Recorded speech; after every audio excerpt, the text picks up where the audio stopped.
పొట్టిగా, ఒత్తుగా ఉండే వంకీల జుట్టు క్లిప్ పెట్టి వదిలేసి, ఎప్పుడూ షార్ట్స్, జీన్స్, టీషర్టులో ఎక్కువగా కనిపించే ప్రఖ్యతో స్నేహాన్ని చాలా గొప్పగా భావిస్తాడు ఆదిత్య. ఇంతకాలం ఈ అమ్మాయి తన జీవితంలోకి రాకపోవడం పెద్ద లోపంలా భావిస్తాడు అతడు. ప్రఖ్యకి కూడా అతనితో మాట్లాడేటప్పుడు, అతనితో కలిసి బయటికి వెళ్ళినప్పుడు పెద్ద ఇబ్బందిగా, చేయని పని చేస్తున్నట్లుగా అనిపించేది కాదు.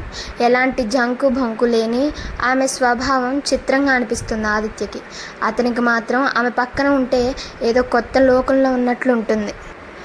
ఆమె దగ్గర నుంచి వెళ్ళిపోతుంటే ఎందుకు వెళ్ళాలి అనుకుంటాడు. రాత్రి 10:30 దాకా కలిసి చదువుకొని పడుకోవడానికి తన ఫ్లాట్కి వెళ్ళడం ఆదిత్యకి అసలు ఇష్టం లేదు. కానీ 10 కాగానే శిరీష దగ్గర నుంచి ఫోన్. ఆదిత్యని పంపించి బాను, పడుకుంటాడు, లేకపోతే పొద్దున్నే లేవడు అంటూ ఆమె ఫోన్ రావడం ఆలస్యం. భాను కూడా చలో ఆదిత్య, గో హోమ్ అని పంపిస్తుంది. ప్రఖ్య ఎలాంటి అభ్యంతరం వ్యక్తం చేయదు. ఓకే ఆదిత్య, గుడ్ నైట్ అని చెప్పేస్తుంది. ఆదిత్య ఇక్కడే పడుకోవచ్చు కదా మమ్మీ అని ప్రఖ్య అంటే బాగుండు అనుకుంటాడు. కానీ అలా ఎప్పుడూ అనలేదు. అలాగే వాళ్ళిద్దరి ఇంటర్ ఎగ్జామ్స్ అయిపోయాయి. మధ్య మధ్య ప్రఖ్య క్లాస్మేట్స్ ఇద్దరు ప్రఖ్యతో చదువుకోవడానికి వస్తుంటారు. అలాంటప్పుడు ఆదిత్య వెళ్ళడు. వాళ్ళ ముందు బిడియంగా సిగ్గుగా ఉంటాడు. ప్రఖ్య వాళ్ళని పరిచయం కూడా చేసింది. కానీ ఎందుకో ప్రఖ్యతో ఉన్నట్టు వాళ్ళతో ఉండలేకపోయాడు. అంతేకాక ప్రఖ్య మెరిట్ స్టూడెంట్ అవడం చేత ఆ పిల్లతో కలిసి చదువుకోవడం వలన ఆదిత్య మార్కుల్లో తేడా వచ్చింది. అది శిరీష్కి చాలా సంతోషాన్ని కలిగించింది. పర్వాలేదు, ప్రఖ్యతో స్నేహం అయ్యాక ఆదిత్య చదువులో కాస్త ప్రోగ్రెస్ అయ్యాడు అనుకుంది శిరీష. ఇప్పుడు శిరీష భానుల మధ్య సాన్నిహిత్యం మరింత ఎక్కువైంది. వ్యక్తిగత విషయాలు మాట్లాడుకునేదాకా వచ్చింది. నువ్వెందుకు మళ్ళీ పెళ్లి చేసుకోలేదు? ఓ రోజు అడిగింది శిరీష భానుప్రియని. చేసుకోవచ్చు, కానీ ప్రఖ్య కొంచెం సెటిల్ అయ్యాక చేసుకుందామని ఊరుకున్నాను. ఇప్పుడు చేసుకుంటే తను డిస్టర్బ్ అవుతుందేమో అని నా భయం అంది భానుప్రియ. మరి నువ్వు సందేహంగా అడిగింది భాను. శిరీష నవ్వింది. నాకెందుకో పెళ్ళంటే కమిట్మెంట్ అనిపిస్తుంది భాను. పెళ్లి చేసుకున్నాక మళ్ళీ పిల్లలు, నాకెందుకో ఇప్పుడు పిల్లల్ని కని మళ్ళీ వాళ్ళని పెంచి పెద్ద చేయడం అంతా రిస్క్ అనిపిస్తుంది. నాకు ఇలాగే బాగుంది. I love Vivek, he loves me. ఎప్పుడు కావాలంటే అప్పుడు సరదాగా గడిపేస్తాం. ఆదికి తెలుసా ఈ విషయం? ఏమో, వాడు పెద్దవాడవుతున్నాడు, తెలుసుకుంటాడు. నేనేదో పెద్ద విశేషంలా చెప్పాలనుకోవడం లేదు. వాడికి ఇష్టం లేకపోతే మీ బంధం? వాడు మగపిల్లాడు భాను. ఇంజనీరింగ్లో సీట్ వస్తే వేరే ఊరు పంపిస్తాను, హాస్టల్లో ఉంటాడు. ఆ తర్వాత జాబ్ ఎక్కడో వస్తుంది. వాడి దారుణ వాడు వెళ్తాడు. నా జీవితం మీద వాడి ఇష్టాల ప్రసక్తికి అవకాశం ఏముంటుంది? భాను కూడా శిరీష్ చెప్పింది సబబుగానే తోచింది. కాకపోతే పిల్లల చదువు విషయంలో మాత్రం ఇద్దరూ ఒకటే విధంగా ఆలోచిస్తారు. వాళ్ళ ఇంజనీర్స్ అవ్వాలి అంతే. ఆ రోజు కూడా ఆదిత్య ప్రఖ్య ఐఐటికి ప్రిపేర్ అవుతున్నారు. ప్రఖ్య రూమ్ చాలా బాగుంటుంది. దోమతెరతో ఉన్న ఖరీదైన మంచం మీద రకరకాల టెడ్డీ బేర్స్, మంచం వెనక గోడకి ప్రఖ్య వాళ్ళ అమ్మ తీయించుకున్న ఫోటోలు, పక్కనే చిన్న టేబుల్, దాని మీద టేబుల్ ల్యాంప్, ఆని కాలాల్లోనూ మంద్రంగా తిరిగే ఏసీ. ప్రఖ్య వాళ్ళ ఆ ఫ్లాట్ అద్దెకి తీసుకోవడం విచిత్రంగా అనిపిస్తుంది ఆదిత్యకి. తమకన్నా వాళ్లే రిచ్, మరెందుకు అద్దెకి తీసుకున్నారు? సొంత ఫ్లాట్ ఎందుకు లేదు? అదే అడిగాడు ఆ రోజు ప్రఖ్యని. మీకు ఓన్ హౌస్ లేదా ప్రఖ్య? లేకే, ఉంది. అక్కడి నుంచే మేము ఇక్కడికి షిఫ్ట్ అయ్యాం. అదేంటి, సొంత ఇంటి నుంచి ఎవరన్నా అద్దెకి మారుతారా? మారారు, కానీ మమ్మీకి అక్కడ ఉండడం ఇష్టం లేదు. పైగా మమ్మీ ఆఫీస్కి ఇది బాగా దగ్గర. మా ఇల్లు తార్నాలో ఉంది, అది రెంట్కిచ్చి ఇక్కడికి షిఫ్ట్ అయ్యాం అంది. ఓ సరేగాను, నాకు చదివి బోర్గా ఉంది, నీకు లేదా అని అడిగాడు. నిజంగానే అతనికి చదువు అంటే చిరాకేస్తుంది. నిద్ర లేచిన దగ్గర నుంచి పుస్తకాలతోటే జీవితం అనిపిస్తోంది. ఒక రీక్రియేషన్ లేదు, పాడు లేదు. ఏదైనా మూవీకి వెళ్ళొచ్చు కదా అనిపించింది. ఏం చేద్దాం అడిగింది ప్రఖ్య. ఆమె టేబుల్ మీదకు కొంచెం వంగి నోట్స్ రాస్తుంది. అలా రాస్తే చదివినవన్నీ బాగా గుర్తుంటాయని ప్రఖ్య అలా రాస్తుంది. ఆదిత్య చేత బాగా రాయిస్తుంది. అలా వంగినప్పుడు అస్పష్టంగా కనిపిస్తున్న ఆమె కంఠం కింది భాగం మొదటిసారి చూశాడు ఆదిత్య. ఒళ్ళంతా జీవమన్నట్లయింది. చాలామందిని టీషర్ట్స్లో కనిపిస్తూనే ఉంటారు, కానీ ప్రఖ్యని చూసినట్లు వాళ్ళని ఎన్నడూ చూడలేదు. ఈరోజు దగ్గరగా కనిపిస్తున్న ప్రఖ్య అతడికి వింతగా గమ్మత్తుగా ఉంది. ఎంత ప్రయత్నించినా చూపు తిప్పుకోలేకపోతున్నాడు. మాట్లాడవే, ఏం చూస్తున్నావు అంటూ తలెత్తిన ప్రఖ్య ఆదిత్య దృష్టి గమనించింది. చిరుకోపంతో ఏ బ్యాడ్ బాయ్, ఏంటి చూస్తున్నావు అంటూ చేతులు రెండు వెనక్కి పెట్టి టీషర్ట్ వెనక్కి లాక్కుంది. ఆదిత్య కంగారు పడ్డాడు. సారీ అన్నాడు. ఇట్స్ ఓకే, చెప్పు. బోర్ కొడుతుంది అన్నావు కదా, ఏం చేద్దాం? కాసేపు క్యారమ్స్ ఆడదామా? నాకు కూడా బోర్గా ఉంది. వద్దు, ఏదన్నా మూవీకి వెళదాం అన్నాడు ఆదిత్య.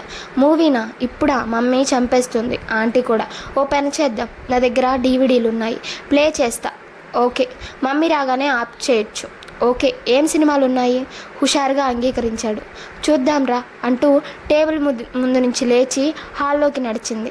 షోకేస్లో ఉన్న డీవీడీ ఫోల్డర్ తీసి డీవీడీలన్నీ చూస్తూ బొబ్బిలిరాజు, గంగా మంగ, కృష్ణవేణి అంటూ ఒక్కో డీవీడీ తీసి పేర్లు చదువుతుంటే ఇది చూద్దాం అంటూ చిత్రం సినిమా డీవీడీ తీశాడు ఆదిత్య. యా, గుడ్ మూవీ, ఇదే చూద్దాం అంటూ ఫోల్డర్ మూసేసి డీవీడీ తీసుకొని ప్లేయర్ దగ్గరకు వెళ్ళి డీవీడీ పెట్టి ఆన్ చేసింది. సోఫాలో సెటిల్ అయ్యాడు ఆదిత్య. రా అన్నాడు ఆమెకి తన పక్కన చోటు చూపిస్తూ. వెయిట్, తినటానికి ఏమన్నా తెస్తా అంటూ కిచెన్లోకి వెళ్ళి ఒక బౌల్ నిండా జంతికలు తీసుకొచ్చింది. ఇద్దరు పక్కపక్కనే కూర్చొని జంతికలు తింటూ సినిమా చూడడంలో మునిగిపోయారు. కాసేపు చూసేటప్పటికి ఆదిత్యకు ఒళ్ళంతా వేడి ఆవిర్లు వస్తున్నట్లయింది. నరాలన్నీ తిమ్మిరి పట్టినట్లయ్యాయి. ఓరగా ప్రక్క గుండెల్లోకి తొంగి చూడ్డానికి ప్రయత్నిస్తూ అటు ఇటు కదులుతుంటే అతని చేతులు తొడ ఆమెకు తగులుతూ ఆమెలో కూడా చిత్ర విచిత్రమైన అనుభూతి కలగసాగింది. కావాలని అతనికి కొంచెం దగ్గరగా జరిగింది.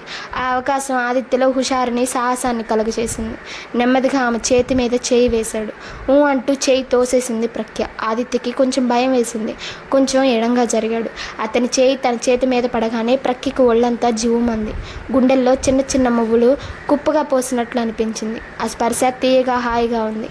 వెచ్చని ఆవిర్లు కమ్ముకు సాగాయి. అయితే ఆడపిల్లలో సహజంగా ఉండే బిడియంతో అతని చేయి తోసేసింది. కానీ అతని ఎడం జరగడంతో నిరుత్సాహంగా అనిపించింది. ఓరగా అతని కేసి చూసింది. హట్ అయినట్టు మొహం ఎర్రగా చేసుకొని కూర్చున్నాడు.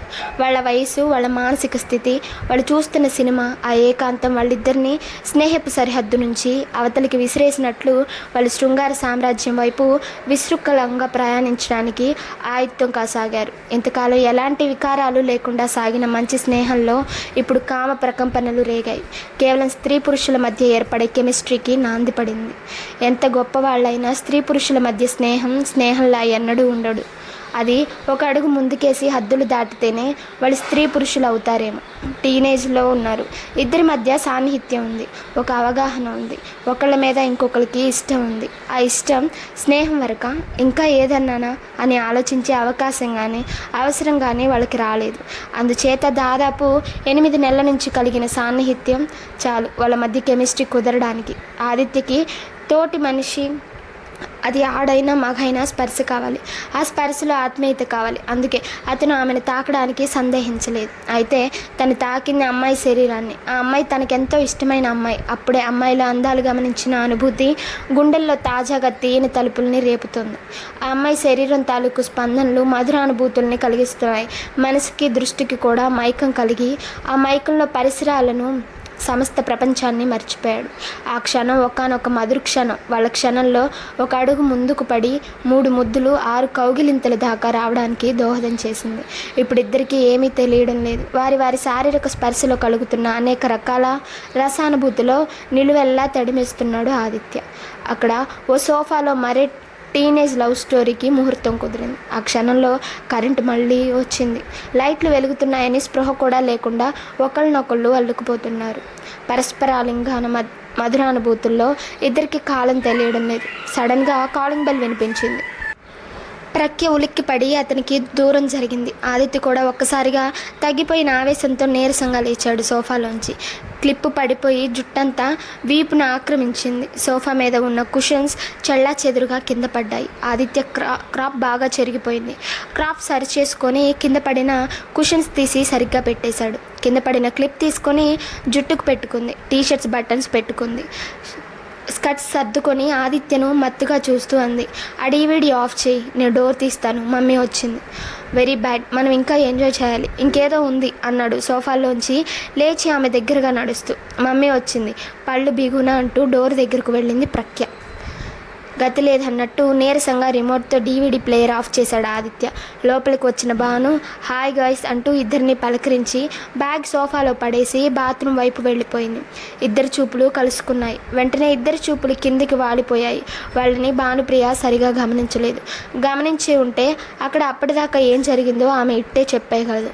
కానీ ప్రస్తుతం ఆమె వాళ్ళని చూడలేదు. వాళ్ళు ఆమె దృష్టిలో పిల్లలు. కానీ ఆ పిల్లలు పిల్లల తనంలోనే తప్పు చేయడానికి కావలసిన హార్మోన్స్ వాళ్ళలో ముమ్మరంగా ఉన్నాయని ఆమె గ్రహించి ఉంటే వాళ్ళ భవిష్యత్తు మరోలా ఉండేది. శిరీష్ కానీ భానుప్రియ కానీ వాళ్ళ స్నేహానికి హద్దులు గీయలేదు. వాళ్ళ దృష్టిలో వాళ్ళు ఇంకా చిన్నపిల్లలే. అప్పుడే జీవితపు సోపానపు మొదటి మెట్టు మీద ఉన్నారు. వాళ్ళకి ఇంకా జీవితంలో అతి ముఖ్యమైన దశ అనేది ఒకటి ఉందని, అది శృంగార జీవితం అని తెలియదని వాళ్ళిద్దరికీ గాఢ నమ్మకం.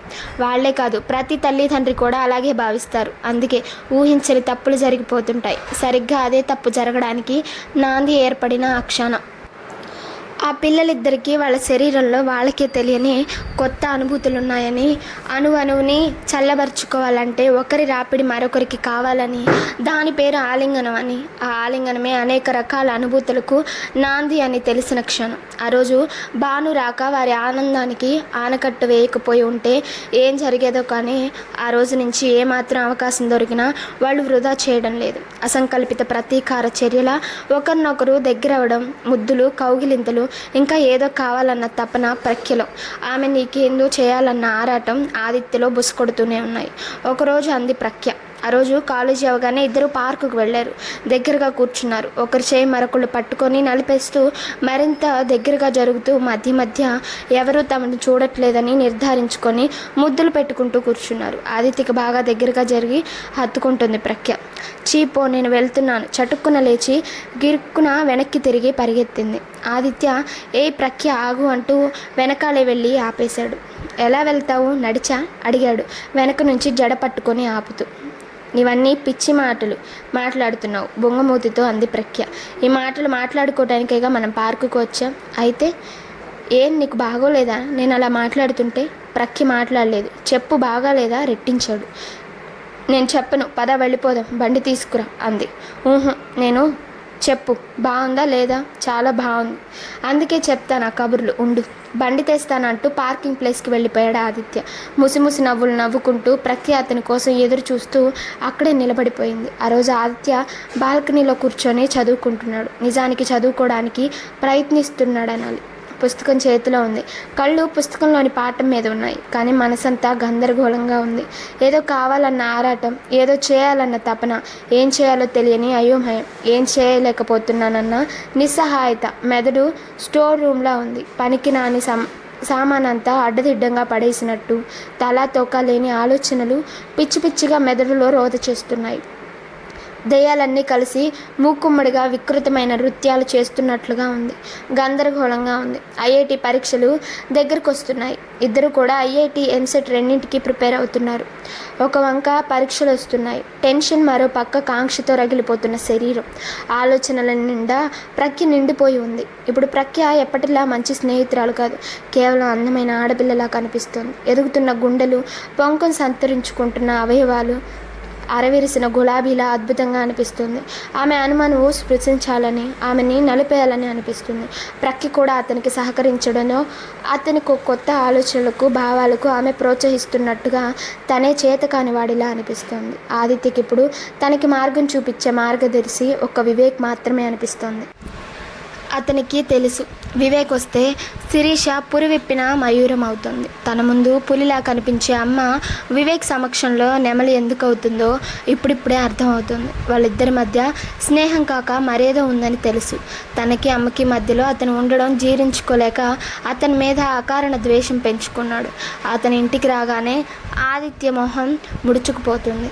ఎప్పుడు వెళ్ళిపోతాడా అని ఎదురు చూస్తుంటాడు. అతను రాగానే తన గదిలోకి వెళ్ళిపోయి తలుపు వేసుకునే ఆదిత్య ఇప్పుడు వివేక్ కోసం ఎదురు చూస్తున్నాడు. 10 రోజుల నుంచి వివేక్ ఎందుకు రావడం లేదో శిరీష్ని అడగాలని చాలాసార్లు ప్రయత్నించి అడగకుండా వెనక్కి వచ్చేశాడు. ఇప్పుడు వివేక్ రాక కోసం శిరీష్ కన్నా ఆదిత్య ఎక్కువ ఉత్సాహంగా ఎదురు చూస్తున్నాడు. అతను రాగానే శిరీష ఆదిత్యను గదిలోకి వెళ్ళిపోయి చదువుకో, నీకు డిస్టర్బెన్స్ ఇక్కడ అంటూ ఆదిత్యని గదిలోకి పంపించేస్తుంది. 8-8:30 కాగానే ఆదిత్యకు ఒక్కడికే డిన్నర్ పెట్టేస్తుంది. నేను అంకుల్ తింటాం, నువ్వు తినేసి వెళ్ళి చదువుకో అని డిన్నర్ చేయగానే మళ్ళీ గదిలోకి తోసేసినంత పని చేస్తుంది. తల్లితో కలిసి అన్నం తినాలని, ఎప్పుడన్నా తల్లే తనకి తినిపించాలని అనిపిస్తుంటుంది ఆదిత్యకి. కానీ ఆ ఆటలను సాగనివ్వదు శిరీష. ఎప్పుడు చూపులతో, మాటలతో కూడా ఆమెడ దూరం నిలబెడుతుంది. తనకి తల్లికి ఉన్న దూరం ఆదిత్యకి నచ్చదు. ఇంట్లో ఉన్నది ఇద్దరే కదా, ఇద్దరి మధ్య ఈ దూరం ఏంటో అనిపిస్తుంది. అయితే వివేక్తో ఉన్నప్పుడు ఆమెలో మరో శిరీషను చూస్తాడు. అప్పుడు ఆమెలో తల్లి కనిపించదు. ఎడతెగని కబుర్లు చెప్పుకుంటారు ఇద్దరు కలిసి సరదాగా భోంచేస్తారు. మధ్య మధ్య పక్కపక్క నవ్వులు, ఏవో జోక్స్ వేసుకుంటూ అవన్నీ చూస్తుంటే తల్లి మీద చాలా కోపం వస్తుంటుంది ఆదిత్యకి. ఇంత సరదాగా అమ్మ నాతో ఎందుకుండదు అనుకుంటాడు. ఒక్కోసారి వాళ్ళ ఆనందం చూడలేక త్వరగా నిద్రలోకి జారుకుంటాడు. అయితే అర్ధరాత్రి బాత్రూమ్కి వెళ్ళడానికో మంచినీళ్ళ కోసమో లేచి హాల్లోకి వచ్చిన 2-3 సార్లు శిరీష గది తలుపులు మూసి ఉండడం చూశాడు. ఆ రోజు వివేక్ వచ్చిన రోజు అవడం కూడా తెలుసు. కానీ తను లేచేటప్పటికి వివేక్ లేచి వెళ్ళిపోవడంతో తెల్లవారాక అతను రాత్రి అక్కడ ఉండిపోయాడన్న విషయం ఆదిత్యకు తెలియదనే అనుకుంటుంది శిరీష. నిజానికి ఆ విషయం అప్పుడు సీరియస్గా తీసుకోలేదు ఆదిత్య. కానీ ఇప్పుడు ఆ విషయమే ఆదిత్య మధ్యలో మెలుగుతోంది. మూసుకున్న తలుపుల వెనక ఏం జరుగుతుందో తెలుసుకోవడానికి చాలా ఉద్విగ్నంగా ఎదురుచూస్తున్నాడు. స్త్రీ పురుషుల మధ్య జరిగే శారీరక చర్య గురించి తనకు తెలియజేసే గురువు కేవలం వివేక్ ఒక్కడే. ఆదిత్య అసహనంగా పుస్తకంలోంచి తల తిప్పి రోడ్డు మీదకు చూశాడు. కుర్రాళ్ళు ఆడుకుంటున్నారు. ఇప్పుడు అతనికి ఇదివరకులా తను ఆడుకోవడానికి వెళ్ళాలన్న కోరిక లేదు. జీవితంలో అతి ముఖ్యమైన గొప్ప విషయం తెలుసుకోవాలి. ఆ తెలుసుకున్న విషయం ప్రక్కికి తెలియచేయాలి. వివేక్ నుంచి ప్రాక్టికల్గా కొన్ని ప్రాణాలు నేర్చుకోవాలి, శృంగార పాఠాలు నేర్చుకోవాలి. అవన్నీ ప్రక్కి దగ్గర ప్రదర్శించి ఆమెను ఆనందపెట్టాలి. స్వర్గ సుఖాలు అంటే ఏంటో రుచి చూడాలి. అందుకే వివేక్ కోసం 10 రోజుల నుంచి ఎంతో కుతూహలంగా ఎదురు చూస్తున్నాడు. ఆదిత్య కళ్ళు మెరిసాయి. వివేక్ మోటార్ సైకిల్ మీద సందు మలుపు తిరిగి అపార్ట్మెంట్ గేట్ దగ్గరకు వచ్చాడు. ఆదిత్య ఆనందానికి హద్దు లేకుండా అయింది. అప్రయత్నంగా లోపలికి తొంగి చూశాడు. శిరీష సోఫాలో వయ్యారంగా పడుకొని ఏదో చదువుకుంటుంది. వీడియో నచ్చినట్లయితే లైక్ చేసి సబ్స్క్రైబ్ చేసుకోండి.